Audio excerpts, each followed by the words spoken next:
Salut tout le monde, j'aimerais vous parler d'un problème de santé mentale que la plupart des personnes ont déjà vécu, mais que je pense que beaucoup ne s'en sont même pas rendus compte et ignorent encore complètement de quoi il pourrait bien s'agir.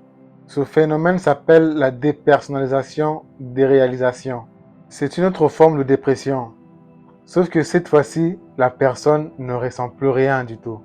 Elle est complètement déconnectée de sa réalité.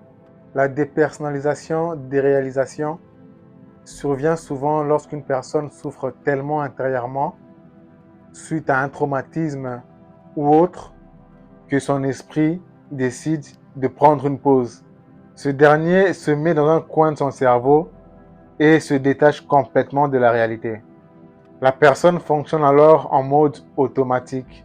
En ce qui me concerne, cela a duré près de 6 ans, avec des périodes où je reprenais le contrôle, mais dès que je devais de nouveau faire face aux difficultés de la réalité, rapidement je retournais dans cet état léthargique où je me sentais un peu comme un zombie en fait.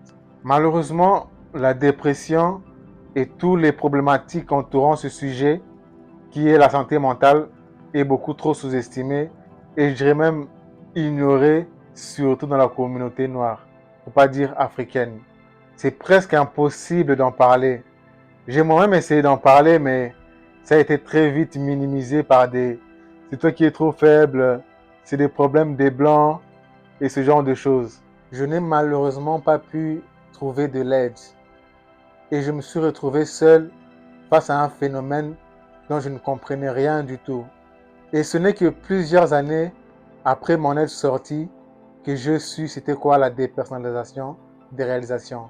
Parce que je pense que il faut la vivre pour vraiment comprendre ce que c'est. Et ce n'est qu'en faisant des recherches là-dessus que j'ai compris qu'effectivement, c'est ce phénomène-là que j'ai vécu. On a souvent tendance à s'imaginer que la dépression ressemble à ça, mais en réalité, ça peut aussi ressembler à ça, ou même à ça. Ce qui d'ailleurs était mon cas. Pour vous dire toute la vérité, au tout début, ça ne pouvait pas du tout se voir. Parce que ça ressemblait à ça, et même à ça. Et pour finir, ça a ressemblé à ça. Pour vous décrire un peu comment je me sentais durant cette période de dépersonnalisation, déréalisation, je dirais que j'étais souvent entouré, mais je me sentais très seul. J'étais devenu l'observateur de ma propre vie. Un peu comme si on m'avait arraché les manettes du jeu. Je regardais, mais je ne voyais pas vraiment. Je parlais, mais je n'y réfléchissais pas vraiment. J'entendais, mais je n'écoutais pas vraiment. J'étais complètement à la merci des manipulateurs et des pervers narcissiques. Heureusement que l'instinct de survie a pu reprendre le dessus juste avant que je ne sombre complètement. Et petit à petit, grâce au sport, la méditation, le sun gazing, j'ai pu retrouver une petite lueur de lucidité. Et par la même occasion, j'ai pu reprendre petit à petit le contrôle de mes sens. On ne se rend pas compte à quel point les gens vivent dans des masques. Et les réseaux sociaux nous aident pas du tout. Parce qu'on a tous l'impression que tout le monde est heureux, tout le monde est joyeux, mais on ne sait pas au fond ce que les gens vivent à l'intérieur d'eux-mêmes. Tu peux être à côté de quelqu'un, vous buvez, vous mangez, vous rigolez, mais à l'intérieur de la personne, elle est tout simplement vide. Elle est morte, je dirais même. Et si j'ai décidé d'en parler aujourd'hui, c'est surtout pour sensibiliser les gens à ce sujet. Surtout les personnes qui, pour fuir les difficultés de leur vie, pour s'évader de leur réalité, ont choisi de fumer de la verte et ont fini par en abuser et qui ont perdu complètement le contrôle de ça.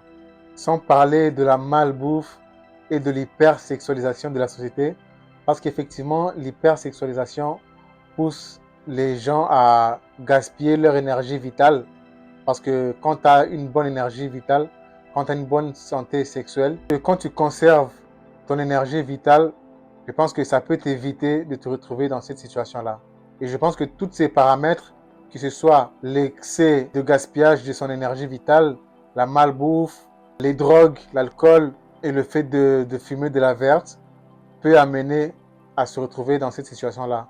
Sans oublier que le premier facteur qui amène une personne à se retrouver dans la dépersonnalisation des réalisations, c'est avant tout un événement choc, un traumatisme qui va créer une dépression et une grosse souffrance à la personne. Et c'est justement pour protéger la personne de ne pas souffrir que le cerveau décide de le détacher en fait, que le cerveau décide de se mettre en mode automatique. Comme ça, la personne n'a plus à ressentir la souffrance. Et c'est en gros un mécanisme de protection naturel que possède notre corps. Et la plupart du temps, les gens qui vivent ce phénomène, qui se retrouvent en dépersonnalisation des réalisations, parce qu'il faut vraiment la vivre pour comprendre de quoi il s'agit vraiment. Parce que tu te sens vraiment détaché de la réalité. Tu ne vois plus les choses pareilles. Et tu as l'impression que voilà, tu perds complètement le contrôle, que tu perds la boule, que peut-être que tu vas mourir. Et souvent, les personnes qui vivent ce phénomène-là ont tendance à vouloir se débattre pour s'en sortir. Mais ce n'est pas du tout la solution à faire. Il faut justement essayer de ne pas paniquer, d'accepter la situation et de petit à petit essayer de reprendre le contrôle, comme j'ai dit, par le sport, le sun gazing, la méditation, marcher dans la nature. Je pense que beaucoup d'entre nous connaissons au moins un ami qui fumait beaucoup et qui tout d'un coup s'est mis dans un état de léthargie. Un peu comme s'il s'était perdu dans sa tête, dans ses pensées. Il est devenu un peu trop lent, il ne réagit plus de la même façon et tout ça. En réalité, le problème est beaucoup plus profond que ça. On ne peut pas tout mettre tout simplement à la fumette. Je pense que beaucoup de gens ont des problèmes, vivent des dépressions et se réfugient justement à la fumette. Et en continuant ainsi, en ignorant leur mal-être, finissent dans cet état-là. Parce qu'ils finissent par exagérer, par abuser justement de la fumette. En gros, la personne a juste eu du mal à demander de l'aide. Et voilà pourquoi il s'est retrouvé dans cet état-là. Tout simplement parce qu'elle avait peur d'être pris pour un faible et tout simplement parce qu'elle ne trouvait personne avec qui en parler. Ceci pour dire, faisons vraiment très attention à notre santé mentale et ainsi qu'à celle de nos proches. Surtout quand vous remarquez que la personne se met à abuser de l'alcool et ainsi que des autres drogues. Malheureusement, nous vivons dans une époque où, quand c'est le cas, les gens ont souvent tendance à filmer, à se moquer, à rigoler, à blâmer la personne sans même vraiment essayer de la comprendre. Très souvent, la personne a juste besoin d'une oreille attentive, d'une épaule sur laquelle se reposer. Et parfois, il ne faut même pas beaucoup en fait. Il faut juste écouter la personne sans jugement, sans rien du tout. Après, vous allez me dire que oui, moi je ne suis pas un psy et tout ça là. En réalité, combien d'entre nous avons le courage d'admettre que nous avons besoin d'aller voir un psy? Je vais m'arrêter là. Prenez soin de vous. N'oubliez pas de liker, de commenter et surtout de partager et aussi de vous abonner. Merci beaucoup.